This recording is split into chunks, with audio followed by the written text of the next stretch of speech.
সন্ত রামপালজি মহারাজ এমন একজন মহান সন্ত যিনি তার সদ্ভক্তি, তত্ত্বজ্ঞান, করুণা এবং সেবার মাধ্যমে সমাজে এক নতুন দৃষ্টান্ত স্থাপন করেছেন। সন্ত রামপালজি মহারাজের নেতৃত্বে তার সকল সতলোক আশ্রম থেকে সমাজ কল্যাণের অসাধারণ কাজ সমাজকে সোনালী ভবিষ্যতের এক নতুন আশা দেখিয়েছে। সন্ত রামপালজি মহারাজের কাছ থেকে নাম দীক্ষা গ্রহণের পর লক্ষ লক্ষ মানুষের ক্যান্সার, এইডস ইত্যাদির মতো দুরারোগ্য রোগ সেরে গেছে। সন্তজির জ্ঞানে অনুপ্রাণিত হয়ে তার অনুগামীরা লক্ষ লক্ষ ইউনিট রক্তদান করেছেন। সন্তজি লক্ষ লক্ষ বোন ও কন্যার যৌতুক মুক্ত বিবাহ করিয়েছেন। সন্তজি লক্ষ লক্ষ মানুষকে নেশা থেকে মুক্তি দিয়েছেন। কোটি কোটি ভেঙে যাওয়া পরিবার আবার জোড়া লেগেছে। সন্তজির আশ্রমে সমাগমের সময় বিনামূল্যে চক্ষু চিকিৎসা, দন্ত চিকিৎসা প্রদান করা হয়। সন্ত রামপালজি মহারাজ সময়ে সময়ে পরিবেশ রক্ষার উদ্দেশ্যে ব্যাপক পর্যায়ে বৃক্ষরোপণ করেন। সন্তজি অভাবীদের তাৎক্ষণিক ত্রাণ সরবরাহের জন্য অ্যাম্বুলেন্স পরিষেবা চালু করেছেন। সন্তজি তার অনুগামীদের দেহদানের জন্য অনুপ্রাণিত করেন, যাতে মানবতার সেবা এবং চিকিৎসা ক্ষেত্রে উন্নতি হতে পারে। সন্ত রামপালজি মহারাজের সকল আশ্রমে প্রতিটি সমাগমে বিনামূল্যে ভান্ডারার আয়োজন করা হয়, যেখানে প্রতিটি শ্রেণী, প্রতিটি জাতি এবং প্রতিটি ধর্মের মানুষ একসাথে বসে খাবার খায়।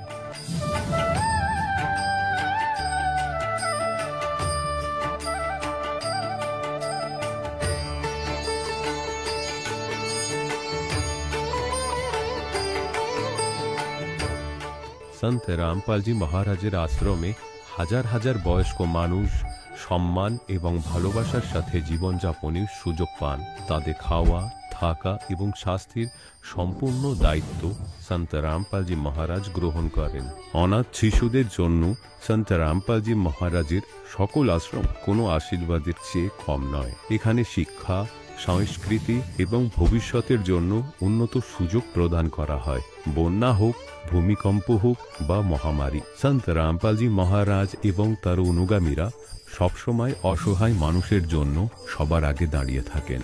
কোভিড মহামারীর সময় সন্ত রামপালজি মহারাজের আশ্রম থেকে কোটি কোটি মানুষের জন্য খাবার, ওষুধ এবং জীবন রক্ষাকারী সামগ্রী সরবরাহ করা হয়েছিল। দরিদ্রদের সাহায্য হোক বা কোনো শোষিত ও নিপীড়িত শ্রেণীর অধিকার ও সম্মানের লড়াই, সন্ত রামপালজি মহারাজ সবসময় তাদের কণ্ঠস্বর সরকারের কাছে পৌঁছে দিয়েছেন এবং তাদের যথাযথ ন্যায় বিচার প্রদানে গুরুত্বপূর্ণ ভূমিকা পালন করেছেন। সমাজে আধ্যাত্মিক এবং সামাজিক মূল্যবোধ সম্পর্কে সচেতনতা বৃদ্ধিতে সন্ত রামপালজি মহারাজ প্রতিটি পদক্ষেপে মানবতার সত্যিকারের সেবক হিসাবে প্রমাণিত হয়েছেন। সন্ত রামপালজি মহারাজের জীবন আমাদের শেখায় যে সত্যিকারের সেবা হলো সেই সেবা যা নিঃস্বার্থভাবে করা হয়। আসুন আমরা সেই মহান সেবার কাজে এই মহান সাধকের সাথে যুক্ত হই এবং সন্ত রামপালজি মহারাজের কাছ থেকে নাম দীক্ষা নিয়ে আমাদের জীবনকে ধন্য করি।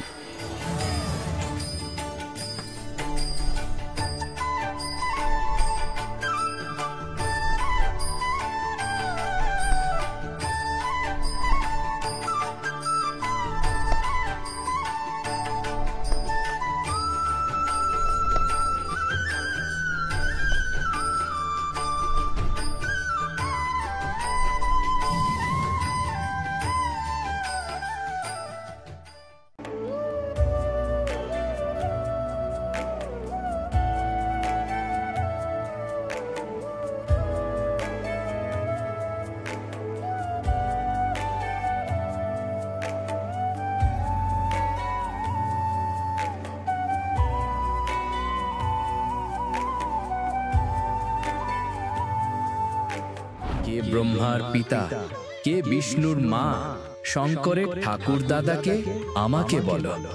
এই সব জানতে হলে অনুগ্রহ করে শুনুন জগৎগুরু তত্ত্বদর্শী সন্ত রামপালজি মহারাজের অমৃত প্রবচন, সমস্ত পবিত্র ধর্মের পবিত্র শাস্ত্রের আধারে।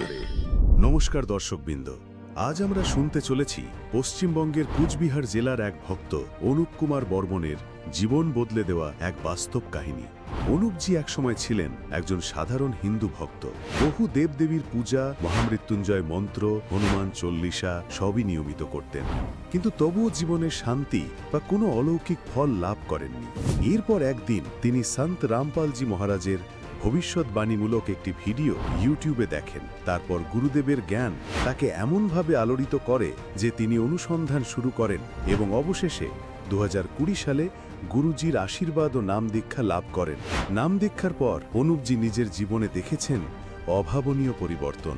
মৃত্যুর মুখ থেকে ফিরে আসার মতো অলৌকিক অভিজ্ঞতা, মানসিক শান্তি ও শুদ্ধ আধ্যাত্মিক জ্ঞান সবকিছুই পেয়েছেন তিনি এই সদ্ভক্তির মাধ্যমে।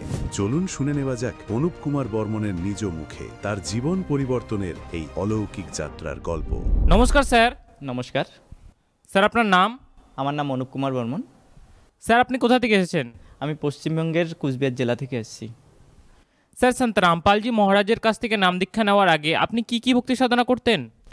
আমি সাধারণত হিন্দু সমাজে যে সমস্ত দেবদেবীর পূজা সাধনা করা হয় সে সমস্ত দেবদেবীর পূজা সাধনা করছি। আর মেন আমি পূজা সাধনা করছি হচ্ছে কালের যে মন্ত্র, অর্থাৎ শিবের যে মৃত্যুঞ্জয় মন্ত্র, সেটা সাধনা করছি। আর হনুমান চল্লিশা মানে ডেইলি আমি প্রার্থনা করতাম। স্যার আপনি বলছিলেন কি আপনি বহু ভক্তি সাধনাই করতেন, সেই সব ভক্তি সাধনা করে আপনার কি লাভ হয়েছিল? দেখো, আমি বহু ভক্তি সাধনা করছি, মন দিয়ে করছি, কিন্তু আমার কোনো লাভ হয়নি। তাহলে স্যার সন্ত রামপালজি মহারাজজি স্মরণে আপনি কিভাবে আসলেন? শান্ত রামপালজি মহারাজের স্মরণে আমি ফিউচার লেকচারের যে নাস্টাডামসের বাণী, সেখান থেকে আমি স্মরণে আসি। আর শান্ত রামপালজি মহারাজের যে বাণীগুলো আমি প্রথমে ভিডিও দেখি, তো সেখানে হচ্ছে ফিউচার লেকচারে দেওয়া আছে যে এক মহান পুরুষ যিনি হচ্ছেন এক সমুদ্রের নামকরণ অনুসারে সেই দেশের নাম হবে, আর যিনি সেই দেশে আসবেন সেইখানে হচ্ছে 5 নদী বাহিত হবে। সেই বাহিত স্থানেই তিনি হচ্ছে তিনি হচ্ছে আসবেন অবতার রূপে। তো সেই ভবিষ্যৎবাণী অনুসারে আমি ভিডিও ইউটিউবে অথবা ফেসবুকের মধ্যে সার্চ করি, আর সেখান থেকে আমি বুঝতে পারি যে গুরুদেব অলরেডি ধরতি পড়ে এসে গেছে। আর সেখানেই আমি শান্ত রামপালজি মহারাজের খোঁজ পাই। স্যার আপনি বললেন যে আপনি আগে অনেকই ভক্তি সাধনা করতেন, কিন্তু তাতে কোনো লাভ পাননি। সন্ত রামপালজি মহারাজজির স্মরণে এসে কি কোনো লাভ প্রাপ্ত হয়েছে? হ্যাঁ, আগে যে সমস্ত সাধনা, সামাজিক সাধনা করে সবাই আমি সেই হিসাবে আমিও সাধনা করি, কিন্তু আমার কোনো লাভ হয়নি। কিন্তু শান্ত রামপালজি মহারাজের স্মরণে আসার পর আমার অনেক কিছুই লাভ হয়েছে। অনেক কিছু লাভের মধ্যে আমার যেটা হচ্ছে বলতেই হবে, গুজরাটে আমি যখন গিয়েছিলাম 2020-20 আশেপাশে ডিসেম্বরে, তো সেখানে আমি তখন দীক্ষা নেইনি, কিন্তু গুরুদেবের আমি ভিডিওগুলো দেখতাম। আর সেখানে বলা আছে যে গুরুদেবের ওখানে যারা স্মরণে আসবে তারা হচ্ছে মৃত্যুর মুখে যদিও পড়ে, সেখান থেকেও জীবিত করা সম্ভব। তো আমি সেই সময় দীক্ষা নেইনি, কিন্তু গুজরাটে গিয়েছিলাম কাজের জন্য। সেখানে আমার যেহেতু আমি আগে বাড়িতে নিরামিষই খেতাম, কারণ অনুকূল ঠাকুরের দীক্ষিত সবাই ছিল। তো সেখানে আমি হঠাৎ করে ট্রেনের মধ্যে ননভেজ খেয়ে নিই এবং আন্ডা বিরিয়ানি খেয়ে নিই। তো সেখানে আমার স্ট্রোকের মতন হয়ে যায়। তো সেখান থেকে আমি কি করি, যেহেতু গুরুদেবের আমি ভিডিও দেখছি অনেক এবং নিত্য নিয়মেও অনেকটাই করেছি, যদিও মন্ত্র বা নিইনি, কিন্তু আমি সেই সময় অনুসরণ করছি শান্ত রামপালজি মহারাজকে, এবং সেই স্ট্রোক হওয়ার মুক্তি থেকে আমি সেইখান থেকে অনেকটাই লাভ পাই। আমার মৃত্যুর মুখ থেকে আমি বেঁচে আসছি। শান্ত রামপালজি মহারাজের স্মরণে এসে আমার এগুলো সব সামান্যের উপর দিয়ে চলে গেছে, না হলে হয়তো আরও বড় কিছু ঘটনা ঘটেই যেত। স্যার আপনি কি করেন? আমি প্রাইভেট জব করি। স্যার আমরা শুনেছি সন্ত রামপালজি মহারাজজির স্মরণে যারা নাকি আসে তারা অন্ধভক্তির কারণে আসেন, আপনি এ বিষয়ে কি বলতে চান? দেখুন, এটা একদমই মিথ্যা। শান্ত রামপালজি স্মরণে এখন সবাই সুশিক্ষিত সমাজ, তো শান্ত রামপালজি মহারাজের স্মরণে তারাই আসে যারা হচ্ছে সঠিক জ্ঞান নিতে চায়। তো শান্ত রামপালজি মহারাজ আমাদের শাস্ত্রবিধি অনুসারে, আমাদের শাস্ত্রের মধ্যে কি লেখা আছে সেগুলো অনুসারে আমাদের ভক্তি সাধনা করায়। তো আমরা যারা শান্ত রামপালজি মহারাজের স্মরণে আসি তারা সঠিক ভক্তিকে অনুসরণ করেই আসি, কেউ অন্ধ এখানে আসে না। সবাই শিক্ষিত এবং জ্ঞানী সমাজ। শাস্ত্র যখন খুলে আমরা দেখি তো তখনই, আর শাস্ত্র খুলে যদিও বা আগে দেখতাম, তো আমাদের আগে জ্ঞান ছিল না। তো এখানে হচ্ছে সমস্ত কিছু শান্ত রামপালজি মহারাজ সমস্ত ডিটেলস এবং অনেক উদাহরণ দিয়ে বুঝায় দেয়। তো এই জন্য হচ্ছে আমরা শান্ত রামপালজি মহারাজের স্মরণে আসছি। স্যার, আমরা শুনেছি সন্ত রামপালজি মহারাজজি নাকি দেবী দেবতাদের ভক্তি ছাড়ান, এটা কতটা সত্যি কথা? দেখুন, এটা তেমনটা না। মানে আমাদের শান্ত গুরুদেব যে আছে, তো আমাদের সঠিক ভক্তির সাধনার মাধ্যমে সমস্ত কিছু করান।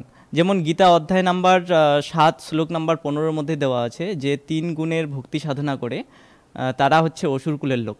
আর গীতা অধ্যায় নাম্বার 16 শ্লোক নাম্বার 23-এর মধ্যে দেওয়া আছে, স্পষ্টভাবে দেওয়া আছে যে যারা হচ্ছে মানে শাস্ত্রবিধির বিরুদ্ধে, অর্থাৎ শাস্ত্রবিধি অনুসরণ না করে যারা মনমানা আচরণ করে, তাদের না তো কোনো সুখ হয়, না তো কোনো গতি হয়, আর না তো কোনো সিদ্ধি হয়। তো এখানে আমাদের স্পষ্ট যে গুরুদেব আমাদের শাস্ত্র অনুসারে ভক্তি করায়, শাস্ত্রের বিরুদ্ধে ভক্তি করায় না। আর যে সমস্ত সকল গুরুদেব আছে এখন বর্তমানে, তো তারা নিজেও শাস্ত্রের সম্পর্কে জানে না, তো মানুষকে আর কি সাধনা দেবে। তার জন্য আমাদের শান্ত রামপালজি মহারাজ কোনো দেবী দেবতার ভক্তি সাধনাতে বাধা দেন না বা ভক্তি সাধনা না করতে বলেন না, ওনারই সাধনা করান, কিন্তু শাস্ত্র অনুকূল সাধনা করান। স্যার, আপনি আমাদের দর্শকদেরকে কি বার্তা দিতে চান? আমি দর্শকদের এই বার্তা দিতে চাই, এতদিন আমিও বুঝতাম না যে শাস্ত্র অনুকূল সাধনা কিভাবে করতে লাগে বা কোথায় বা কোন গুরু ধরতে লাগবে। তো আপনারা যদি শাস্ত্র অনুকূল সাধনা করতে চান, তো শান্ত রামপালজি মহারাজ এমনই এক মহান পুরুষ, তিনি একমাত্র এক তত্ত্বদর্শী শান্ত, যেটা গীতার মধ্যে দেওয়া আছে। তো আপনারা সেখানে এসেই একমাত্র মুক্তি পেতে পারেন, আপনাদের জীবন মরণের যে রোগ সেটার থেকে মুক্তি পেতে পারেন। স্যার, সন্ত রামপালজি মহারাজের কাছ থেকে নাম দীক্ষা কিভাবে প্রাপ্ত করা যাবে? দেখুন, শান্ত রামপালজি মহারাজের কাছ থেকে অনেকভাবে প্রাপ্ত করা যেতে পারে। যেমন জ্ঞানগঙ্গা পুস্তক আছে, তার পিছনে বা সামনে হচ্ছে সেন্টারের নাম্বার দেওয়া আছে, তো সেখানে আপনি কল করেও আপনি দীক্ষার জন্য নিতে পারেন সেখানে। আর সোশ্যাল মিডিয়ার মধ্যে এখন অনেক চ্যানেল আছে, তো সেখানে চ্যানেলেও সাবস্ক্রাইব করে আপনি সেখানেও বলতে পারেন যে কেমন করে দীক্ষা নেওয়া যাবে। ভারতবর্ষের মধ্যে 500 থেকেও বেশি নাম দীক্ষা সেন্টার আছে, তো সেখানেও আপনারা যোগাযোগ করে নাম দীক্ষা নিতে পারেন। ধন্যবাদ স্যার। ধন্যবাদ। দর্শকগণ, এখন আপনি শুনলেন সন্ত রামপালজি মহারাজের থেকে দীক্ষা গ্রহণ করে সুখী হওয়া ভক্তের অভিজ্ঞতা। এখন দেখুন জগৎগুরু তত্ত্বদর্শী সন্ত রামপালজি মহারাজের মঙ্গল প্রবচন। কবির সাগরের মধ্যে প্রমাণ আছে, আপনাদের কবির সাগর থেকে দেখাই। এখন দেখুন এই কবির সাগর সম্পূর্ণ 11 ভাগ, খেমরাজ শ্রী কৃষ্ণদাস প্রকাশক, মুম্বাই দ্বারা প্রকাশিত। এইটা দেখবেন কবির সাগর। এর কি আছে? সংশোধক কে? কবিরপন্থী ভারত পথিক স্বামী যুগলানন্দ বিহারী দ্বারা পরিমার্জিত। মুদ্রক ও প্রকাশক হলেন খেমরাজ শ্রীকৃষ্ণদাস, চেয়ারম্যান শ্রী ভেঙ্কটেশ প্রেস, খেমরাজ শ্রীকৃষ্ণদাস মার্গ, মুম্বাই, বোম্বে। এটা হলো জ্ঞানবোধ। জ্ঞানবোধ এবং বোধ সাগর এটি খণ্ড। এর অধ্যায় হলো জ্ঞানবোধ এবং এর 21 পৃষ্ঠায় এখানে পরমাত্মার দ্বারা রচিত সৃষ্টির বর্ণনা রয়েছে। धर्मदास ये जग बोराना, कोई न जाने पद निर्वाणा, यही कारण मैं कथा पसारा, जग से कहिए वो राम नियारा। এটা নাম ভুল করে প্রিন্ট করা হয়েছে। এখন কি বলছে? ধর্মদাস ये जग बोराना আর कोई না জানে পদ নির্বাণা। নির্বাণ মানে মুখ্য মার্গ থেকে কেউই পরিচিত নয়, সমগ্র বিশ্বই অশান্ত রয়েছে। धर्मदास ये जग बोराना, कोई न जाने पद निर्वाणा, यही कारण मैं कथा पसारा, जग से कहिए वो राम नियारा। यही ज्ञान जग जीव सुनावो, सब जीवों का भरम नसाओ। अब मैं तुमसे कहूँ चेताई, त्रिदेवन की उत्पत्ति बाई।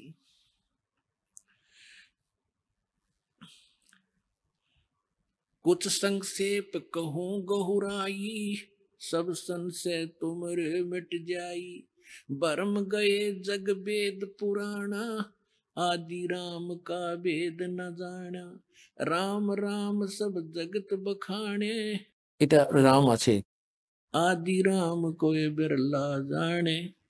राजा राम सबको ये जग जाने, तुम सोता को भेद बखाने। জ্ঞানী শুনে, আমি যে কথা শোনাতে যাচ্ছি সৃষ্টি রচনার, বলছে अब मैं तुमसे कहूँ चिताई, त्रिदेवन की उत्पत्ति भाई। এর সঙ্গে সম্পর্কিত। ज्ञानी सुने सो हृदय लगाई, मूर्ख सुने तो गम न पाई। माँ अष्टंगी पिता निरंजन, ये जम दारुण वंशन अंजन। पहले कीन निरंजन राई, पीछे से दुर्गा उपजाई माया।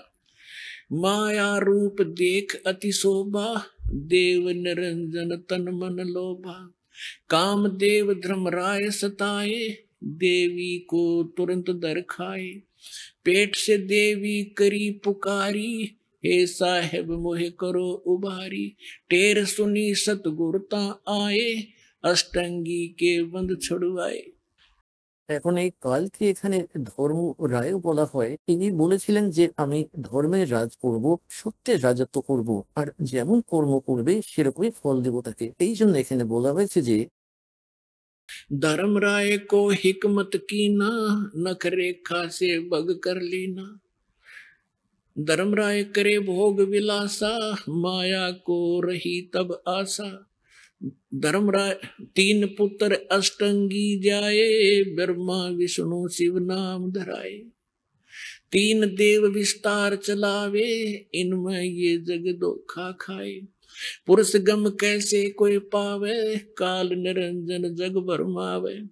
तीन लोक अपने सुत दीना, सोन निरंजन बासा लीना। अलख निरंजन सोन ठिकाना, ब्रह्मा विष्णु शिव भेद न जाना। तीन देव सो उसको ध्यावे, निरंजन का वो पार न पावे। अलख निरंजन बड़ा बटपारा, तीन लोक जीव कीन आहारा। ब्रह्मा विष्णु शिव नहीं बचाए, सकल खाए पुन दूर उड़ाए। तिनके सुत हैं तीनों देवा, अंदर जीव करत हैं सेवा। अकाल पुरुष का हो नहीं चिन्या, काल पाए सभी गैलीना। ऐसा तारपुर बोले तीनों देव और असुर अवतारा, ताको भजे सकल संसारा। तीन गुणों का ये विस्तारा, धर्मदास मैं कहूँ पुकारा। गुण तीनों की भक्ति में ये भूल पड़ो संसारे, कह कबीर निज नाम बिना कैसे उतरो पार। এখন পুণ্যাত্মগণ, পরমাত্মা 600 বছর আগে জ্ঞান দিয়েছিলেন, আর সেই সময় পরমেশ্বরের এই মূল্যবান বচনকে, এই সত্য জ্ঞানকে আমাদের ভণ্ড ধর্মগুরুরা এই বলে আমাদের কাছ থেকে দূরে করে দিয়েছিল যে কবির যিনি, তিনি হলেন অশিক্ষিত, তিনি শূদ্র বর্ণের একজন মানুষ। কেউ জানে না যে তিনি হিন্দু সম্প্রদায় ছিলেন নাকি মুসলমান। আর আমাদের হিন্দু দেবতা ব্রহ্মা বিষ্ণু মহেশকে নাশবান বলে থাকেন। এনাদের নিয়ে আজে বাজে কথা বলেন তিনি, তার কথা কেউ কান দেবেন না। তো ওই সময় এই ভণ্ড গুরুদের কথায় সব চলছিল। আমাদের পূর্বপুরুষরা অশিক্ষিত ছিল এবং আমাদের ধর্মীয় গুরুরা একটি সংস্কৃত ভাষা জানতেন এবং আমাদের সমস্ত ধর্মগ্রন্থ সংস্কৃত ভাষায় লেখা হয়েছিল। এই মন্দবুদ্ধি গুরুরা কিছুই বুঝতেন না, নিজেদের লোকবেদ ও কিংবদন্তি বর্ণনা করতে থাকেন এবং এই ধর্মগ্রন্থগুলির নাম নিতে থাকেন। আমরা এই শাস্ত্র থেকে সমস্ত জ্ঞান, আপনাদের এই তত্ত্বজ্ঞান, সমস্ত জ্ঞান বলছি যে ব্রহ্মা বিষ্ণু মহেশের কোনো মাতা পিতাই নেই, এনারা অজর অমর সর্বেশ্বর মহেশ্বর, এই সমস্ত ব্রহ্মাণ্ডের স্রষ্টাই এনারাই। সবকিছুর পরম প্রভু না দায়ী। এবং তারপরে কেউ বিষ্ণুজিকে সর্বেশ্বর, কেউ শ্রীরামজিকে সর্বেশ্বর, কেউ শ্রীকৃষ্ণজিকে, কেউ কেউ কেউ ভগবান শঙ্করকে, কেউ দেব দেবীকে, কোনো মাথা মুন্ডি ছিল না। এখন সেই সময় তো আমাদের এই বিশ্বাস হয়েছিল ওই ভণ্ড গুরুদের কথা, যে কবিরজি অশিক্ষিত, এ কিছুতেই সদ্গ্রন্থ জানতেই পারে না, আর যা কিছু এ বলছে আমাদের দেবতাদের সম্পর্কে, তাদের উৎপত্তি সম্পর্কে, তা সবই মিথ্যা। এবং সেই কারণে তাদের হজম হয়নি, কারণ তারা নিজেও জানতেন না যে ধর্মগ্রন্থে কি লেখা রয়েছে।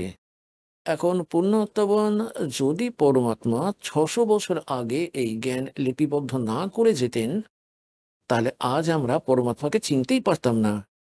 এখন দেখুন, যাকে অশিক্ষিত বলা হয় সে সংস্কৃত ভাষা জানতো না।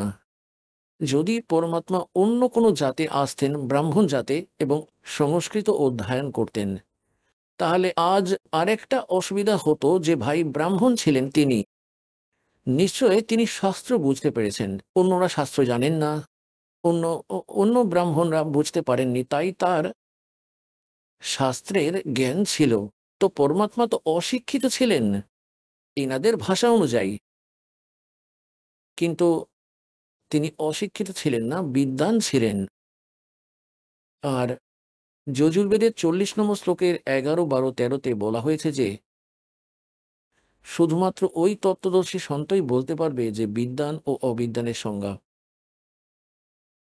এক। কেউ তো আছে যে বর্ণমালা শিখেছে, তাকে বিদ্বান বলে দেওয়া হয়। যে অক্ষর জ্ঞান জানে না তাকে বলা হয় অবিদ্বান। কিন্তু বিদ্বান ও অবিদ্বানের সংজ্ঞা সেই তত্ত্বদর্শী সন্তই ব্যাখ্যা করতে পারবেন। তো পুণ্যতগণ তারা সংস্কৃত ভাষা জেনে মহর্ষি হয়ে উঠেছিলেন, বিদ্বান হয়েছিলেন, এবং কখনো জানতেন না এক ভাষা জেনে কি পণ্ডিত হওয়া যায়। আধ্যাত্মিক পথের মধ্যে আধ্যাত্মিক জ্ঞানের অধিকারী ব্যক্তি পণ্ডিত হয়, ভাষা যাই হোক না কেন। সুতরাং এখন একটু আপনাদের আভাস দিয়ে দিই যে 600 বছর আগে আমাদের এই ধর্মগ্রন্থগুলিতে কি লেখা ছিল, যে ব্রহ্মা বিষ্ণু মহেশের মা বাবা হলেন দুর্গা এবং এই কাল। আর এই ভণ্ডরা কখনো জানতো না, আজ পর্যন্ত বোকা বানিয়ে রেখেছিল আমাদের। সব উল্টো সাধনা, উল্টো জ্ঞানের প্রচলন হয়েছে এই সমাজে। আজ এই দাসের পক্ষে এত অসুবিধা হয়ে যাচ্ছে যে এই নষ্ট সমাজকে রিসেট করবার জন্য, কারণ যারা শিষ্য যে কোনো ধর্ম বা যে কোনো সন্তের এই জ্ঞান শ্রবণ করেন, তাদেরও ভালো লাগে না, কিন্তু যখন তারা প্রমাণ দেখে যায়, তারা কিছু বিশ্বাস করে নেয়, তখন বলে যায় আমার গুরুজিকে জিজ্ঞাসা করি। তো আমাদের গুরুজি আগের চেয়েও নকল। সে বলে না, মিথ্যে বলছে এমনই।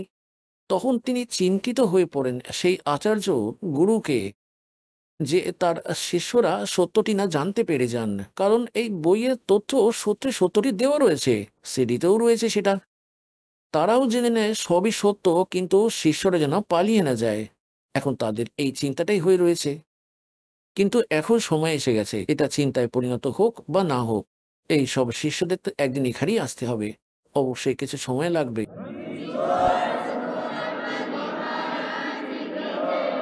তাই এখন আপনাদের পরমাত্মা আপনার প্রতি করুণা করেছেন, আপনাদের শিক্ষিত করেছেন, আর সদ্গ্রন্থ অনুবাদিত তাদের দ্বারাই করেছেন। এটাও একটা আশ্চর্য ব্যাপার।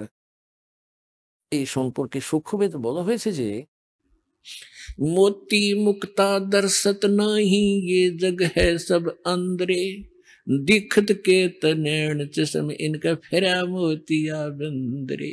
এরা ছিলেন বিদ্বান ও সংস্কৃত ভাষা এবং 4টি বেদ মুখস্থ করে রেখেছিলেন। গীতার পুরো 18টি অধ্যায় সবকটি মুখস্থ করে রেখেছিলেন। আর কখনো জানতেন না এখানে লেখা কি রয়েছে। তার জন্য বলছেন যে এরা দেখাতো যারা বিদ্বান, বড় সংস্কৃতের জ্ঞানী ছিলেন, আর তার চোখে ছানি পড়েছিল অজ্ঞান রূপী। যদি কারোর ছানি হয়ে থাকে, তবে তার চোখ তো সম্পূর্ণই দেখা যায়, যে খুব ভালো দেখতে পাচ্ছে সে, আসলে কিছুই দেখতে পায় না সে। তাই তাদের মনে হতো বিদ্বান, কিন্তু তাদের চোখে ছানি ছিল, অজ্ঞতা ছিল, সম্পূর্ণরূপে অজ্ঞান ছিল।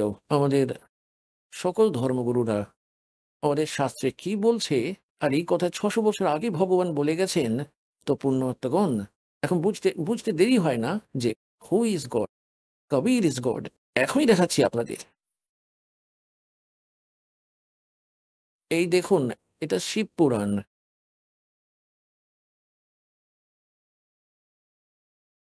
সংক্ষিপ্ত মোটা টাইপ, কেবল হিন্দি। এটা কোথা থেকে ছাপা হয়েছে?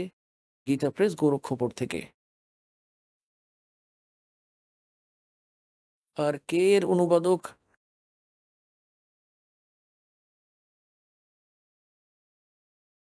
সম্পাদক হনুমান প্রসাদ পোদ্দার।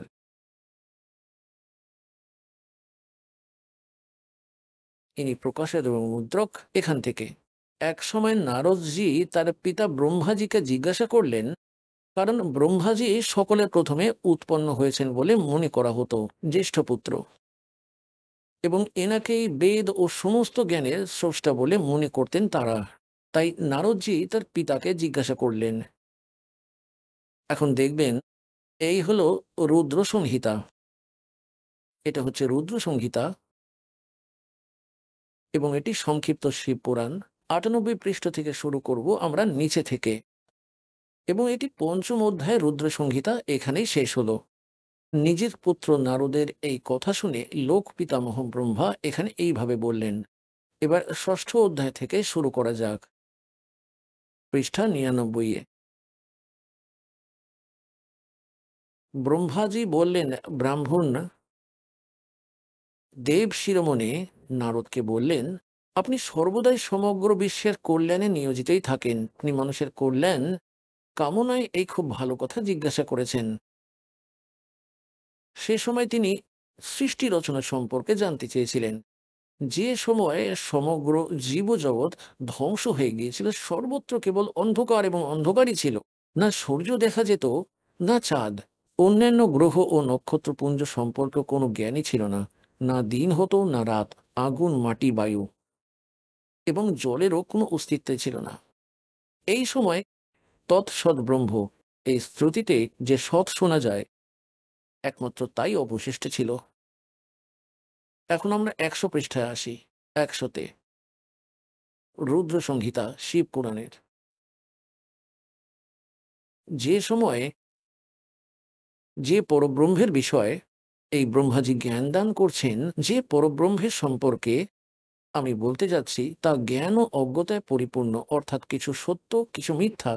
ব্রহ্মাজি বলছেন, সেই পরব্রহ্মের বিষয়ে কিছু জ্ঞান ও কিছু অজ্ঞতাপূর্ণ কথা শোনা যায়, তা আমি বলছি। তার মানে কিছু সত্য, কিছু মিথ্যা। এই দেখুন,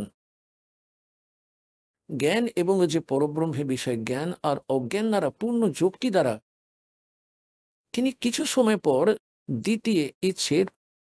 দ্বিতীয়ের ইচ্ছে প্রকাশ করলেন। নিজের মধ্যে এক থেকে অনেক হওয়ার সংকল্প করলেন। তখন সেই নিরাকার পরমাত্মা তার লীলা শক্তি দিয়ে নিজের জন্য একটি মূর্তি কল্পনা করলেন, অর্থাৎ সাকারে আসেন। তাহলে কি হলেন? যিনি মূর্তি রহিত পরব্রহ্ম, তার মূর্তি হলেন ভগবান সদাশিব। আর আধুনিক ও প্রাচীন পণ্ডিতরা তাকে ঈশ্বর বলেন।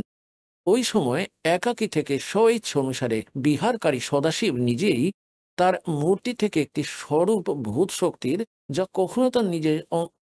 কখনোই তার নিজের অঙ্গ থেকে বিচ্ছিন্ন হওয়ার নয়। সেই পরাশক্তিকে প্রধান প্রকৃতি, গুণবতী মায়া, বুদ্ধিতত্ত্বের জননী এবং ব্যাধিমুক্ত বলে বর্ণনা করা হয়েছে। সেই শক্তিকে অম্বিকা বলা হয়, ইনি দুর্গা। এবং নিত্য ও মূল কারণও বলা হয়েছে, যাকে প্রকৃতি, সর্বেশ্বরী এবং ত্রিদেব জননী, ত্রিদেব ব্রহ্মা, বিষ্ণু এবং মহেশকে জন্মদাত্রী মাতা নিত্যা এবং মূল কারণও বলা হয়। সদাশিব দ্বারা প্রকট করা হয়েছে। সেই শক্তির ৮টি ভুজা রয়েছে। পরিষ্কার হলো? এখন পুণ্যাত্মগণ, আশ্চর্যের বিষয়ে এই যে দেবী পুরাণে ৩য় স্কন্ধে ব্রহ্মাজি তার পুত্র নারদকে বলছেন যে, যখন আমি পদ্ম ফুলের উপর বসেছিলাম, তখন আমি জানি না আমার জন্ম কোথা থেকে হয়েছে, আমার বাবা কে। এবং তারপর আকাশবাণী হয়, আমি ১০০০ বছর ধরে ধ্যান করি, এমন করি। এখন যখন সে তার নিজের জন্মের কথা জানে না, আর বলবে সে পরব্রহ্ম এবং অন্যান্যদের সৃষ্টি সম্পর্কে। যাই হোক, এর কারণ কি ছিল? যে পরমাত্মা প্রতি যুগেই আসেন, এবং সবার সঙ্গে প্রথমে যখন আসেন তিনি সবার প্রথম ব্রহ্মার সাথে দেখা করেছিলেন আর ব্রহ্মাজিকে সৃষ্টি রচনা শুনিয়েছিলেন এবং তিনি খুবই প্রভাবিত হয়েছিলেন। পরমাত্মা ওনাকে ওম নাম দিয়েছিলেন জপ করার জন্য। তারপর পরমাত্মা যান বিষ্ণুজির কাছে। বিষ্ণুজিও পরম ভক্তি সহকারে অত্যন্ত ভক্তির সঙ্গে জ্ঞান শ্রবণ করেন এবং শিষ্য হয়েছিলেন। প্রথম মন্ত্র ওনাকে হরি ওম নাম দিয়েছিলেন পরমেশ্বর। আর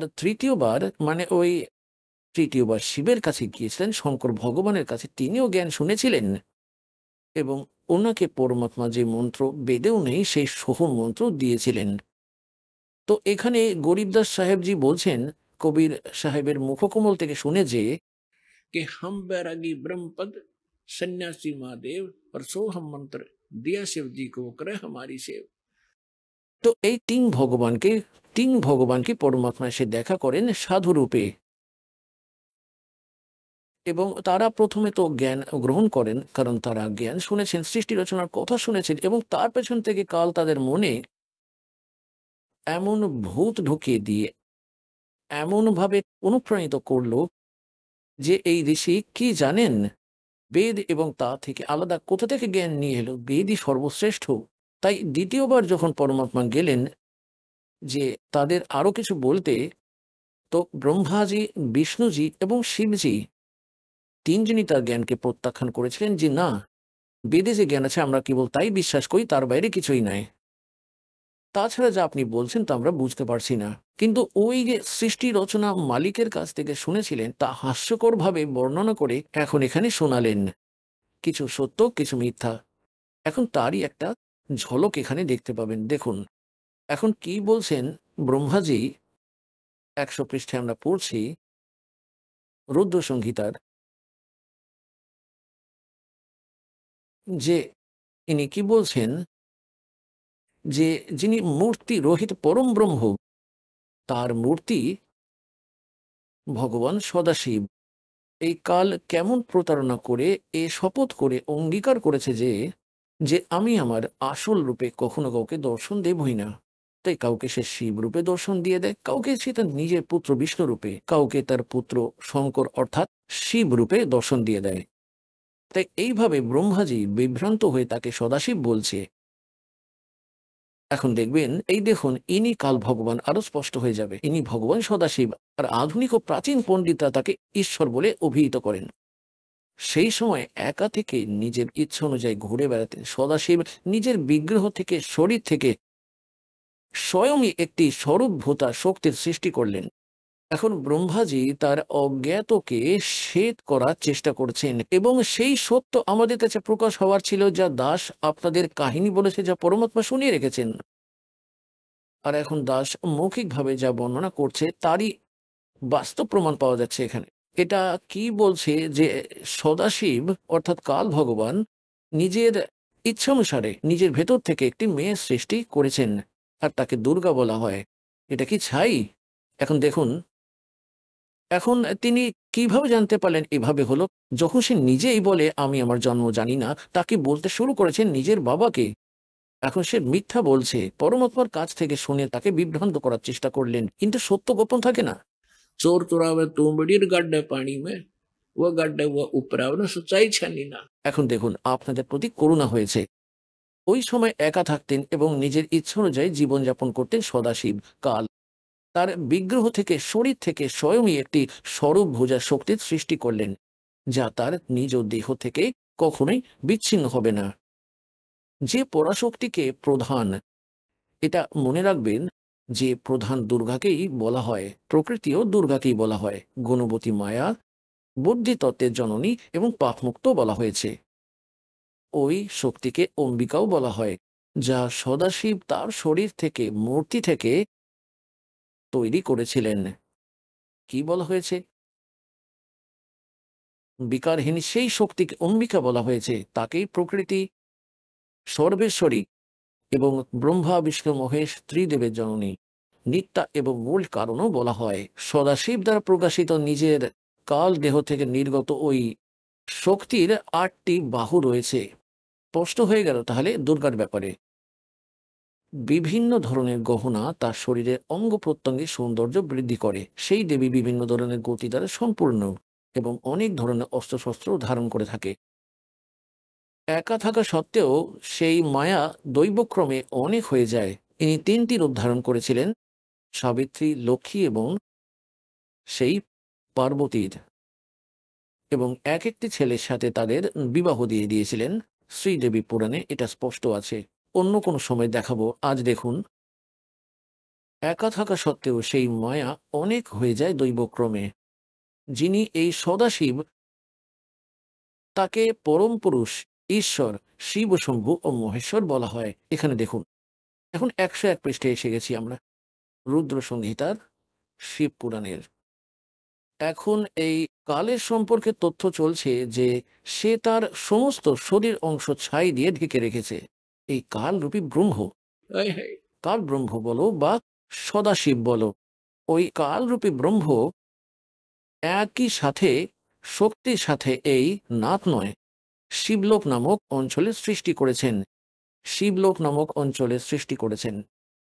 এটাই চূড়ান্ত নির্বাণ বা মুখ্য স্থান, যা সবার উপরে বিরাজমান রয়েছে। সেই প্রিয়া প্রিয়তম শক্তি, সেই প্রিয়া প্রিয়তম রূপ শক্তি এবং শিব, অর্থাৎ স্বামী স্ত্রী রূপে শক্তি দুর্গা আর শিব এই কাল রূপে শক্তি ব্রহ্ম, যিনি পরমানন্দ স্বরূপ, সে মনোরম এলাকায় নিত্য নিবাস করেন। কাশীপুরী আনন্দের মূর্ত প্রতীক। মুনে শিব এবং শিবা, দুর্গা এবং কাল ধ্বংসের সময়ও কখনো এই ক্ষেত্রটিকে তাদের উপস্থিতি থেকে মুক্ত করেননি। এবার দেখো, দেবেশ্বর দেবর্ষে এক সময় সে আনন্দ বনে উপভোগ করতে করতে শিব এবং শিবার মনে, দুর্গা ওই কালের মনে এই ইচ্ছা হলো যে কোনো অন্য পুরুষের, অর্থাৎ কোনো সন্তান উৎপন্ন করি। তার মানে সৃষ্টি করতে হবে, কোনো সন্তান উৎপন্ন করি, যার উপরে সৃষ্টি পরিচালনার মহান দায়িত্ব অর্পণ করে আমরা দুজন শুধুমাত্র কাশীতে ইচ্ছা অনুযায়ী ঘুরে বেড়াতে পারি এবং নির্বাণ ধারণ করি। এই সিদ্ধান্ত নিয়ে শক্তি সহিত দুর্গার সাথে সর্বব্যাপী ভগবান শিব তার বাম দিক থেকে 10ম অঙ্গে অমৃত প্রয়োগ করেন, অর্থাৎ স্বামী স্ত্রীর আচরণ করেন, গৃহস্থ ক্রিয়া করেন। তারপর সেখান থেকে একজন পুরুষ প্রকট হলেন। এখন এই ব্রহ্মা কিছুটা বাজে বকছে, কিন্তু এবার সত্যিটা দেখুন। 102 পৃষ্ঠায় 102 পৃষ্ঠায় আপনি দেখতে পাবেন কি বললেন। তারপরে যে উৎপন্ন হলো সেই বাচ্চা, তার সম্পর্কে বলছে। শিব বলল, বৎস পুত্র, ব্যাপক হওয়ার কারণে তোমার বিষ্ণু নাম বিখ্যাত হয়ে গেল। এখন পুণ্যাত্মগণ,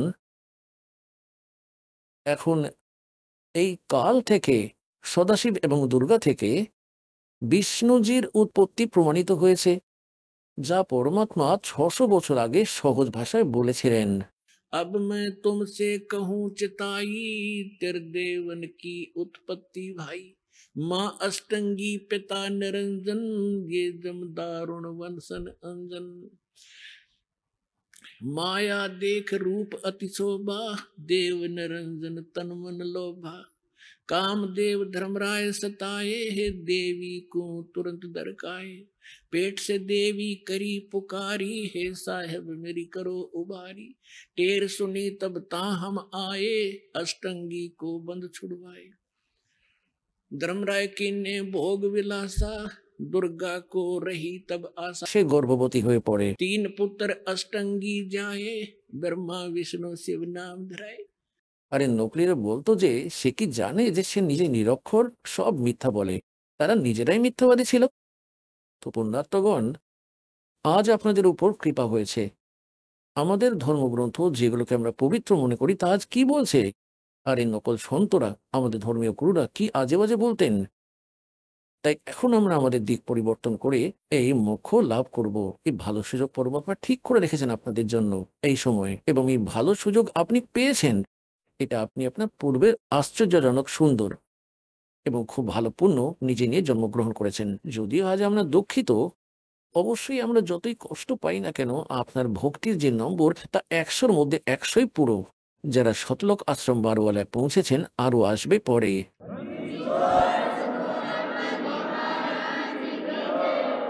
এখানে আপনারা দেখে নিলেন যে বিষ্ণুজির উৎপত্তি দুর্গা ও কালে থেকে হয়ে গেল। এবার ব্রহ্মাজি কি বলছেন দেখবেন 103 পৃষ্ঠায়। এটা 103 পৃষ্ঠা রুদ্র সংহিতা। এবার ব্রহ্মাজি কি বলছেন, দেবর্ষি তৎপশ্চাৎ কল্যাণকারী পরমেশ্বর শাম্ব সদাশিব পূর্ববৎ প্রয়ত্ন করে, অর্থাৎ যেভাবে বিষ্ণু উৎপন্ন করলেন দুজনে মিলে সংযোগে, তার ডান অঙ্গ থেকে উৎপন্ন, আমাকেও তার ডান অঙ্গ থেকে উৎপন্ন করলেন। মনে ওই মহেশ্বর আমাকে তৎক্ষণাৎ তার মায়া মোহিত করে নারায়ণ দেবের নাভিকমলে দিয়ে দিলেন, আর লীলা প্রভু সেখান থেকে প্রকট করলেন। এবার দেখুন এখান থেকে স্পষ্ট হয়ে গেল। এবার দেখুন এখানে এই অনুবাদকর্তা এখানে সামান্য একটু গন্ডগোল করে দিলেন। সদাশিব ইনি শিবের পূজারী ছিলেন হয়তো, অনুবাদকর্তা শিব পুরাণের, তাই ইনি এখানে বিষ্ণুজির উৎপত্তি নির্ভয়ে লিখে দিলেন, আর ব্রহ্মাজির উৎপত্তিও লিখে দিলেন যে সদাশিব আর দুর্গার থেকে। সে এটা জানতো না যে দুর্গা কে, শিব কে ছিল। ফলে সে এখানে ঘাবড়ে গেল যে শিবের থেকে শিবের উৎপত্তি কি করে হতে পারে। তাই বলে যে चोर चुरावे तुमड़ी और गड्ढे पानी में वो गड्ढे ऊपर आवे, जो सच्चाई छानी ना। তো এই সদগ্রন্থে সেই সব প্রমাণ আপনাদের সামনে তুলে ধরব। এবার দেখবেন 110 পৃষ্ঠায় কি বলা হয়েছে। এটা রুদ্র সংহিতা আর শিব পুরাণেই চলছে। এটা শিব পুরাণেই চলছে 110 পৃষ্ঠায়। এবার এখান থেকে আমরা পড়ব। এই প্রকার সমস্ত বিবরণ বলে নিয়ে এখান থেকে বলছে যে এই প্রকার ব্রহ্মা বিষ্ণু আর রুদ্র এই তিন দেবতাদের মধ্যে গুণ রয়েছে, অর্থাৎ রজগুণ ব্রহ্মা, শতগুণ বিষ্ণু, তমগুণ শিব। আর কিন্তু শিবকে গুণাতীত মানা হয়েছে। ইনি শিব, ইনি এদের পিতা। এরা শিব বুঝতে পারল না। এবার আপনাদের ফের দেখাই বিদ্বেশ্বর সংহিতার এর 24 নম্বর পৃষ্ঠায়। এক সময় ব্রহ্মা ও বিষ্ণু উভয়ের মধ্যে যুদ্ধ লেগে গেল। কিসের জন্য লেগে গেল? এখন পুণ্যাত্মারা পরমাত্মা বলেন যে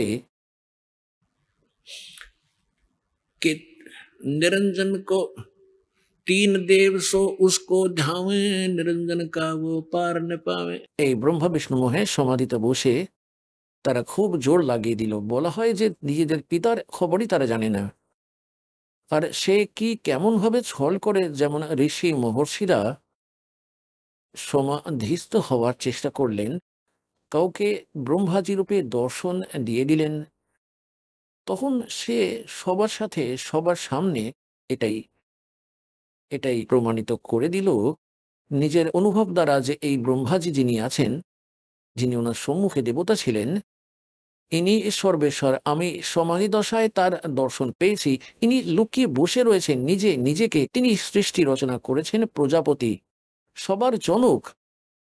এই কথা শুনে ব্রহ্মাজি ফুলে ফেপে গেলেন। ফের কাউকে সে দর্শন দিয়ে দিল, কারণ সে প্রতিজ্ঞা করে রেখেছে যে আমি কখনো কারোর সামনে নিজে যথার্থ রূপে আসবই না। তাই কাউকে সে শিব রূপে দর্শন দিয়ে দেয়। তখন সেই ঋষি বলে যে ইনি শিবজি, নিজেকে লুকিয়ে বসে রয়েছেন, ইনি সর্বেশ্বর মহেশ্বর, সবার জনকুলের মালিক। কাউকে তিনি বিষ্ণুজি রূপে দর্শন দিয়েছে। তখন ওই ঋষি আবার তার ঢোল পিটিয়ে দিল, বিষ্ণুজি সর্বেশ্বর মহেশ্বর, সর্বশক্তিমান, সবার মালিক। আমি সমাধিতে তার দর্শন পেয়েছি, উনি লুকিয়ে বসে রয়েছেন। তাই এই কথায় এদের সবার তিনজনেরই ভ্রম ছিল, কিন্তু এরা দুজনেই বেঁধে গেল। একদিন ব্রহ্মাজি চলে গেলেন বিষ্ণুজির কাছে, এবং বিষ্ণুজি ওনাকে বিশেষ সৎকার করেননি। তখন ব্রহ্মাজি বললেন যে আমি তোমার বাবা, আর নিজের বাবাকে দেখে তুই শুয়ে আছিস, তোর লজ্জা লাগছে না? আমি সকল। বিষ্ণুজি বলতে লাগলেন যে আয় পুত্র বস, আমি তোর পিতা, আর তুই আমার নাভি কমল থেকে উৎপন্ন হয়েছিস। ব্রহ্মাজি বললেন সর্বসৃষ্টির রচনকার আমি প্রজাপতি, তুই আমার পুত্র। এই কথা নিয়ে এদের মধ্যে খুব ঝগড়া বেঁধে গেল। বলার অর্থ হলো এই যে তারপরে কাল মাঝে এদের একটা লিঙ্গ দাঁড় করিয়ে দিল, স্তম্ভ, তেজময়। আর এত লম্বা, খুব এরা লড়াই ভুলে গেল, যুদ্ধ ভুলে গেল, আর সেটার এন্ড খোঁজার জন্য উপর নিচে হতে লাগলো। যাই হোক, লম্বা কথা সেটা। তারপর সে স্বয়ং এলো তার পুত্র শিবের রূপ ধারণ করে। তারপর এদের জ্ঞান দিতে লাগলো। এবার দেখবেন বিদ্বেশ্বর সংহিতা 25 পৃষ্ঠায়, এখান থেকে 24 থেকে পড়ব। এখানে এরা দুজনে ব্রহ্মাজি আর বিষ্ণুজি ঝগড়া করছিলেন, এদের মাঝে স্তম্ভ দাঁড় করিয়ে দিল সে। এবার এখানে প্রশ্ন উত্তর করতে লাগলো তারা। তারপর সে নিজে এসে গেল শিবরূপ ধারণ করে। তারপর তাদের প্রশ্ন উত্তর চলে। এখান থেকে জ্ঞান হবে এদের ব্রহ্মা বিষ্ণু মহেশের পিতা কে। ব্রহ্মা আর বিষ্ণু প্রশ্ন করল, প্রভু, সৃষ্টি ইত্যাদি 5 কর্তব্যের লক্ষণ কি? এটা আমাদের দুজনকে বলুন। ভগবান শিব বললেন, আমার কর্তব্যকে বোঝা অত্যন্ত গহন, যদাপি আমি কৃপাপূর্বক তোমাকে সেগুলির বিষয় আমি বলছি। আর সেই সব কিছু বলল, সৃষ্টি, পালন ও সংহার, চিরভাব, এগুলো আমার 5 কৃত্য। এবার আমরা 26 পৃষ্ঠায় এলাম। আমরা এখানে পড়ব 26 পৃষ্ঠায়। এবারে কাল কি বলল তাদের দুজনকে, ব্রহ্মাজিকে আর বিষ্ণুজিকে, যে পুত্র, তোমরা দুজনে তপস্যা করে প্রসন্ন হওয়া আমি পরমেশ্বর দ্বারা সৃষ্টি আর স্থিতি নামক 2 কৃত্য অর্থাৎ 2 বিভাগ প্রাপ্ত করেছি। সৃষ্টি আর স্থিতি প্রাপ্ত করেছি, এই 2 তোমাদের খুবই প্রিয়। এই প্রকার আমার বিভূতি স্বরূপ অর্থাৎ আমার মতো চেহারার বিশিষ্ট রুদ্র আর মহেশ্বর, এখানে আমি হব না, 2 অন্য উত্তম কৃত্য সংহার আর তিরোভাব আমার থেকেই প্রাপ্ত করেছে। এবার দেখুন, 2 জন তো এই পুত্র ব্রহ্মা বিষ্ণু হয়ে গেলেন, আর 2 জন রুদ্র ও মহেশ্বর হলেন। তো পঞ্চম কে? তো সে তাদের পিতা কাল, যিনি সদাশিব কালরূপী ব্রহ্ম। এখানে এটাই প্রমাণিত করার ছিল। এরপর আরো দেখুন,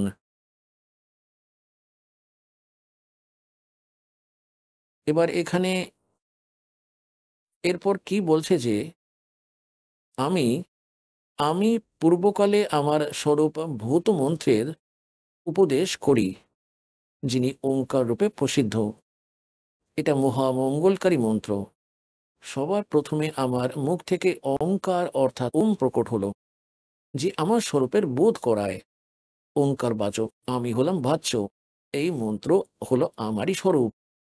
প্রতিদিন ওঙ্কারের নিরন্তর সুমিরন করলে আমারই সর্বদা সুমিরন হয়। আমার উত্তরবর্তী মুখ থেকে অকার, পশ্চিম মুখ থেকে উকার এ ও মে, আর দক্ষিণ মুখ থেকে মকার, পূর্ববর্তী মুখ থেকে বিন্দু তথা মধ্যবর্তী মুখ থেকে নাদ প্রকট হলো। এই প্রকার 5 অব্যয় দ্বারা যুক্ত ওঙ্কারের বিস্তার হলো। এই সব অব্যয় একীভূত হয়ে এই প্রণব অর্থাৎ ওম নামক এক অক্ষর হলো। এবার এখান থেকে একটা আরো বিষয়ের সঙ্গে প্রমাণিত হলো গীতা অধ্যায় নম্বর 8 শ্লোক নম্বর 13-তে। এই গীতার জ্ঞানদাতাও সেই কালই ব্রহ্মা বিষ্ণু মহেশের পিতা। সে বলে যে ओम इति एक अक्षरम ब्रह्म विहारण माम अनुसमरण ये प्रियाति तजम देहम सयाति परमाम गतिम। আমার ব্রহ্মের কেবল এক ওম অক্ষর আছে, আর যে এর অন্তিম নিঃশ্বাস পর্যন্ত সুবিরন করে শরীর ছেড়ে চলে যায়, সে ওই ওম থেকে পাওয়া পরম গতিকে প্রাপ্ত হয়। তো এতে প্রমাণিত হয়ে গেল যে এই যে কাল, সে হলো এই ব্রহ্মা বিষ্ণু মহেশের পিতা, আর দুর্গা হলো এদের মাতা। এইটুকুই প্রমাণ করা ছিল। এবার পুণ্যাত্মগণ, যখন ধর্মদাসজি এই সকল তথ্যগুলি আর প্রমাণগুলিকে শুনে পরমাত্মাকে শতলোকে দর্শন করে ফিরে এসে উনি বললেন যে, মালিক, আমরা তো খুবই নীচ, আমরা তো মহা অপরাধী প্রাণী, আর আপনি কিভাবে দয়া করলেন আমাদের উপর। আবার এসে সামনে নিলেন, দাতা, আমরা তো এমন ভুল করেছিলাম, আমাদের দিকে কেউ ফিরেও তাকাতো না, আর আপনি বড়ই দয়ালু, আপনি তবু আমাদের মতো দুষ্টদের কাছে চলে এলেন, এমন নোংরা লোকে আর এত ভালো লোককে ছেড়ে। তাই হে পরমাত্মা, আপনার আসার কি কারণ? আর কাল কি আপনার সাথে বিরোধিতা করেননি? আপনি কেমন ভাবে এলেন? তাই পরমাত্মা বললেন যে, সবার প্রথমে যখন আমি এসেছিলাম এখানে হাহাকার পড়ে গেল, এরা আমারই আত্মা সবাই। এবার মাতা পিতার সন্তান যদি কেউ বিগড়ে যায় বা তারা যত ভুল করেছে আর তারপর দুঃখ পোহাতে হচ্ছে, তাদের কখনো জেলে চলে যায় বা কেউ আরো কোনো কোনো ভয়ঙ্কর পরিস্থিতির মধ্যে দিয়ে যাচ্ছে, তখন মাতা পিতাও সঙ্গে দুঃখিতই হয়ে যায়। এই প্রকার পরমাত্মাও আমাদের দুঃখগুলি দেখে মহা দুঃখী হলেন, আর ওখান থেকে এখানে এলেন আমাদের এটা বোঝানোর জন্য যে তোমরা ভুল স্থানে চলে এসেছো, এ লোক সঠিক নয়, তোমরা এখানকার বাসিন্দা নও। আর যে সুখে তোমরা এখানে খোঁজ করছো, সম্পত্তি আর সন্তানে, কার আর কুঠিতে, স্বর্গ, এই কালের স্বর্গে, মহাস্বর্গে এই সুখ নেই এখানে। তাই সবার প্রথমে পরমাত্মা বলছেন যে আমি সেখানে দাঁড়িয়ে পড়লাম এসে, যেখানে এই কাল 1,00,000 মানব শরীরধারী প্রাণীদের সূক্ষ্ম শরীরকে ভাজে, তাদের মধ্যে থেকে ময়লা বের করে দেয়। আর এই জীব, এই উপরের কভারটা তো এখানেই রয়ে যায়। আমরা এই অন্তিম সৎকারেই লেগে থাকি, হাজার ড্রামা করা এই নকলেরা। আর জীব ওখানে দুর্গতি প্রাপ্ত হতে থাকে। যারা সৎ সাধনা না করে চলে যায়, তপ্ত শিলায় ভাজা হয় তাদের, সেখানে ছটফট করে সে জীবাত্মা হাহাকার পড়ে যায়, সেখানে মরে না সূক্ষ্ম শরীরে, কিন্তু পীড়া খুবই হয়। ওই ওই দুঃখকে দেখে পরমাত্মা তার পুত্র জগজিতের রূপে, কখনো কখনো সহজ দাসের রূপে, কখনো জ্ঞানীর রূপে আসতে থাকেন। তো সেখানে জগজিতের রূপে সেখানে এলেন, আর জ্যোতি নিরঞ্জন ওখানে এসে দাঁড়িয়ে গেল এই তপ্তশিলার উপরে, যেখানে জীব দুঃখী হচ্ছিল। তখন পরমাত্মার শক্তিতে ওই তপ্তশিলা তো জ্বলছিল, কিন্তু জীবের পীড়া বন্ধ হয়ে গেল। যেমন কারোর মাথা ব্যথা হয় খুব বেশি, তার কথা বলতেও ভালো লাগে না তখন, আর যখন সেই ব্যথা ঠিক হয়ে যায় ট্যাবলেট ইত্যাদি নেওয়ার পরে সে বসে কথা বলতে পারে। তো প্রথমে তারা খুব বাজেভাবে কষ্ট পাচ্ছিল, হাহাকার পড়ে গিয়েছিল। যখন শীতল হয়ে গেল আর উঠে বসলো, দেখলো সামনে চাঁদের মতো চেহারা ওই পরম পিতার সুন্দর মুখমণ্ডল দেখে তারা খুবই খুবই খুশি হলো, আর শীতলতা অনুভব করলো। তখন তারা প্রশ্ন করলো, তারা ভাবলো ইনি ভগবান এসেছেন। তারা প্রশ্ন করলো, এখানে এটা তো দৃঢ় করেই রাখা আছে যে যে যে কর্ম করবে তার তেমনই ফল মিলবে। তো ওখানে তারা প্রশ্ন করলো, কারণ এখানে ব্রাহ্মণদেরও ওখানেই ভাজা হচ্ছিল, গুরু আর চেলাদেরও একই সাথেই ভাজা হচ্ছিল। তো তারা জিজ্ঞেস করলো যে হে পরমাত্মা, আমরা এখানে কোন কর্মের দণ্ড ভুগছি? তখন পরমেশ্বর বললেন যে এটা এই লোকের কর্ম নয়, তোমরা সৎ লোকে যে পাপ করেছিলে এটা তারই দণ্ড হচ্ছে। এখন আপনি শুনলেন সন্ত রামপালজি মহারাজের মঙ্গল প্রবচন। আসুন এখন শুনি সন্ত রামপালজি মহারাজের থেকে নাম দীক্ষা গ্রহণ করে এবং সদ্ভক্তি করে আশ্চর্যজনক লাভ অর্জনকারী অনুগামীদের অভিজ্ঞতা। নমস্কার দর্শকবৃন্দ, আজকের সাক্ষাৎকারে রয়েছেন পশ্চিমবঙ্গের মালদা জেলার টুবাই বর্মন। নাম দীক্ষার আগে তিনি ছিলেন বহু দেবদেবীর ভক্ত। কালী পূজা, দুর্গা পূজা, এমনকি নানা ঝাড়ফুঁক ও ওঝার আশ্রয়েও গিয়েছেন শারীরিক রোগ সারানোর আশায়। কিন্তু জীবনে শান্তি ছিল না, ছিল অশান্তি, ছিল মানসিক চাপ, আর ছিল এক ভয়ানক অভ্যাস, নেশা। এই অন্ধকার জীবনে আলো আনে জ্ঞান গঙ্গা বই। টুবাই বর্মনের দাদার হাত ধরে সেই বইটি আসে বাড়িতে, আর সেখান থেকেই শুরু হয় এক অলৌকিক যাত্রা। তিনি সন্ত রামপালজি মহারাজের জ্ঞান শুনে নাম দীক্ষা গ্রহণ করেন, আর তারপরই ধীরে ধীরে তার জীবনে ঘটে অবর্ণনীয় পরিবর্তন। নেশা পুরোপুরি ছেড়ে দেন, বহু বছর ধরে চলা গ্যাসের সমস্যা সম্পূর্ণভাবে দূর হয়, মন থেকে চাপ কমে যায়, এমনকি নিজের মেয়ের স্কুলে ভর্তি না হওয়ার সমস্যাও অলৌকিকভাবে সমাধান হয়ে যায়। আজ তিনি বলছেন সন্ত রামপালজি মহারাজের এই জ্ঞানই পারে সবাইকে মুক্তির পথে এগিয়ে দিতে। চলুন শুনে নেওয়া যাক টুবাই বর্মনের নিজের মুখে তার এই আশ্চর্য অভিজ্ঞতার গল্প। নমস্কার স্যার। হ্যাঁ সৎ সাহেব জি। স্যার আপনার নাম? টুবাই বর্মন। স্যার আপনি কোথা থেকে এসেছেন? আমি পশ্চিমবাংলা মালদা থেকে এসেছি। স্যার সন্ত রামপালজি মহারাজের কাছ থেকে নাম দীক্ষা নেওয়ার আগে আপনি কি কি ভক্তি সাধনা করতেন? আমি পাঁচলি ধরনের ব্রহ্মা বিষ্ণু মহেশ্বরের মানে কালী পূজা, দুর্গা পূজা এইসবই আমি সব সাধনা করতাম। স্যার সন্ত রামপালজি মহারাজের কাছ থেকে নাম দীক্ষা নেওয়ার আগে আপনি অনেকই দেবদেবতার ভক্তি সাধনা করতেন, তাহলে সন্ত রামপালজি মহারাজজির স্মরণে কীভাবে আসলেন? এটা তো বহুত মারাত্মক কথা। কি আমি কীভাবে আসলাম, জ্ঞানগঙ্গা বই আমার দাদা পেয়েছিল। সেই জ্ঞানগঙ্গা বইটা দাদার বাড়িতে পৌঁছেছিল। তো পৌঁছে দাদা আমাকে একদিন গল্প শোনাচ্ছিল। আমি সেই সময় নেশা করছিলাম, নেশা করতে করতে দাদা বললো কি যে এই নেশা সব ছুটে যাবে। কী হবে? জগৎগুরু সন্ত রামপালজি মহারাজের কাছে নাম দীক্ষা নিতে গেলে আমি ওকে চিনলাম না। বলে আমি গুরুজি সন্ত রামপালজির জ্ঞান গঙ্গা বই পড়ে নামদাম সেন্টারে এসে নাম দীক্ষা আমি নিয়েছি। স্যার, সন্ত রামপালজি মহারাজের কাছ থেকে নাম দীক্ষা নিলে নাকি অনেকজনেরই অনেক লাভ হয়, আপনার কি কি লাভ হয়েছে? এত লাভ হয়েছে বলে আমার সারাদিন শেষ হবে না। সন্ত রামপালজি স্মরণে এসে মানসিক লাভ, শারীরিক লাভ, হ্যাঁ, এইসব লাভ হয়েছে। পরমাত্মা আমার অনেক রোগ থেকে মুক্ত, হ্যাঁ, ঠিক করেছে।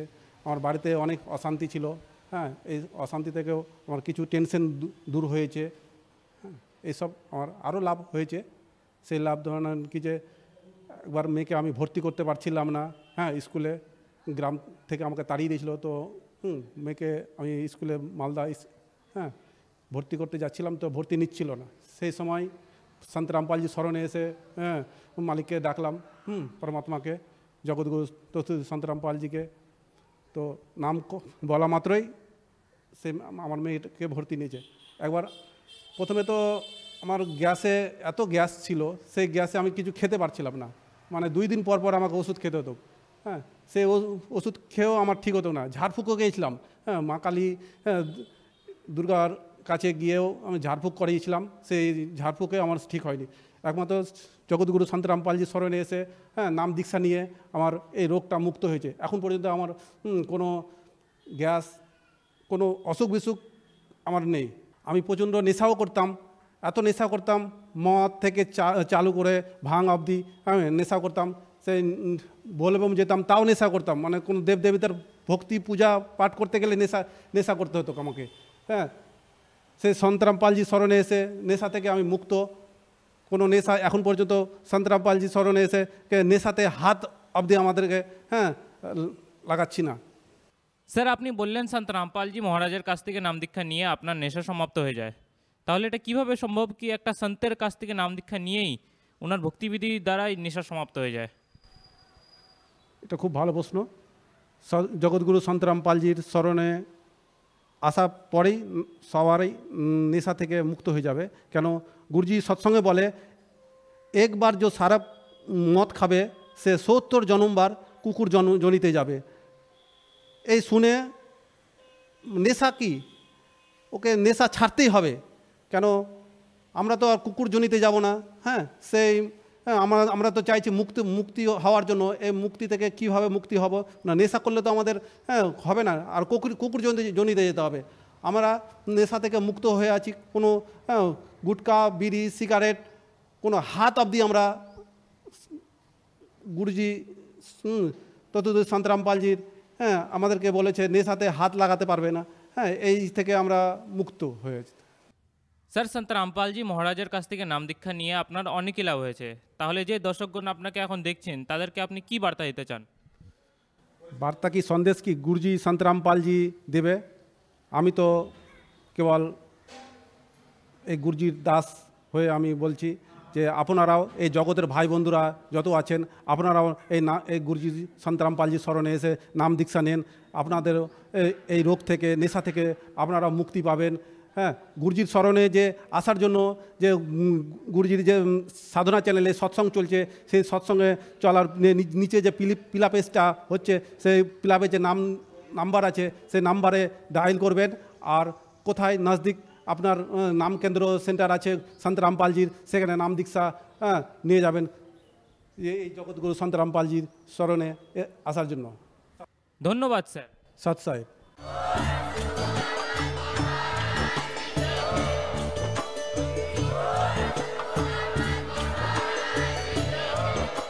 আপনারা শুনছিলেন জগৎগুরু তত্ত্বদর্শী সন্ত রামপালজি মহারাজের মঙ্গলময় প্রবচন। অধিক তথ্য জানার জন্য ভিজিট করুন আমাদের ওয়েবসাইট www.jagatgururampalji.org। সন্ত রামপালজি মহারাজের শুভাশীর্বাদে সম্পূর্ণ বিশ্বে 500-এরও অধিক নাম দীক্ষা কেন্দ্র আছে, যেখানে সন্ত রামপালজি মহারাজের দ্বারা অনলাইনে সম্পূর্ণ বিনামূল্যে নাম দীক্ষা দেওয়া হচ্ছে। আপনার নিকটবর্তী নাম দীক্ষা কেন্দ্রের ঠিকানা জানার জন্য যোগাযোগ করুন 918882914911 এ।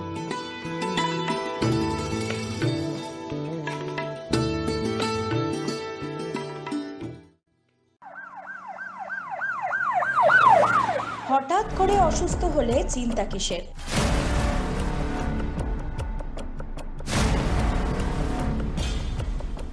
24 ঘন্টা এমার্জেন্সি পরিষেবা নিয়ে আপনাদের পাশে রিকভারি নার্সিং হোম।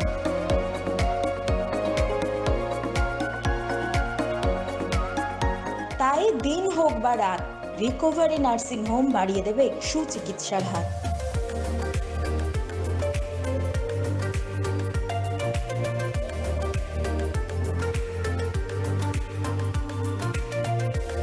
জগৎগুরু তত্ত্বদর্শী সন্ত রামপালজি মহারাজের পবিত্র সান্নিধ্যে ভক্তির আলো জ্বালাতে এবং ভক্তদের সত্য ভক্তির পথ দেখানোর উদ্দেশ্যে পশ্চিমবাংলার জনপ্রিয় চ্যানেল রাত দিন বাংলা চ্যানেলে জগৎগুরু তত্ত্বদর্শী সন্ত রামপালজি মহারাজের মঙ্গল প্রবচনের সম্প্রচার প্রতিদিন দুপুর 1টা থেকে 2টো আর রাত 7টা থেকে 8টা পর্যন্ত করা হচ্ছে। এই সত্য ভক্তি পথকে গ্রহণ করার জন্য আরও বেশি করে এই সত্য সৎসঙ্গ সম্প্রচার দেখুন। এই সৎসঙ্গ প্রবচনের সরাসরি সম্প্রচার সন্ত রামপালজি বাংলা সৎসঙ্গ ইউটিউব চ্যানেল এবং সন্ত রামপালজি বাংলা সৎসঙ্গ ফেসবুক পেজেও দেখতে পারেন। কলকাতার সর্বপ্রথম বিশ্বমানের aesthetic clinic doctor JMS aesthetic. এখানে অত্যাধুনিক বহুমূল্যবান চিকিৎসা সরঞ্জামের সহযোগে cosmetic, gynae, skin, hair, breast, joint pain, obesity, male and female, intimate health, মূলত নারীর অঙ্গের সৌন্দর্য পুনরুদ্ধার, এছাড়াও বিশেষ করে মা হওয়ার পর বা বয়স বৃদ্ধির সাথে সাথে নানান শারীরিক সৌন্দর্য বিনষ্ট হয়, সেগুলিকে পুনরুদ্ধার করা। পাশাপাশি মুখের বিভিন্ন প্রকার দাগ, অনুজ্জ্বল বর্ণ উজ্জ্বল, চুলের সৌন্দর্য বৃদ্ধি, মধ্যবয়স্কদের ঋতুচক্র বন্ধের পর বিশেষ চিকিৎসা করানো হয়। তাহলে আর দেরি কিসের? যোগাযোগ করুন স্ক্রিনে দেওয়া নম্বরে আর চলে আসুন DD 197 street number 295 new town, action area 1, Kolkata 156 এই অ্যাড্রেসে। নমস্কার, আমি ডক্টর জুলফিকার মন্ডল। আমি জেমস অ্যাস্থেটিকের পক্ষ থেকে বলছি। অ্যাস্থেটিক শব্দের অর্থ নান্দনিক। অ্যাকচুয়ালি একটা গতানুগতিক চিকিৎসা ব্যবস্থার সঙ্গে কিছুটা পার্থক্য আছে। অনেকেরই অ্যাস্থেটিক সম্বন্ধে আইডিয়া আছে, অনেকের নেই। আমি খুব সংক্ষেপে একটু বলার চেষ্টা করছি। কলকাতাতে বর্তমানে বিভিন্ন জায়গায় অ্যাস্থেটিক ক্লিনিক দেখা যায়, সেটাকে অনেকে কসমেটিক্স ক্লিনিকও বলে। সাধারণভাবে বিউটি পার্লার সম্বন্ধে অনেকের আইডিয়া আছে। বিউটি পার্লারে যাতায়াত সবারই থাকে, মেয়ে এবং গৃহবধূদের। তো আমি যদি খুব সংক্ষেপে বলি যে যেখানে পার্লার শেষ, বিউটি পার্লারে যেখানে শেষ, সেটাই অ্যাস্থেটিক শুরু। অ্যাস্থেটিক ক্লিনিকে সেখান থেকেই শুরু হয়।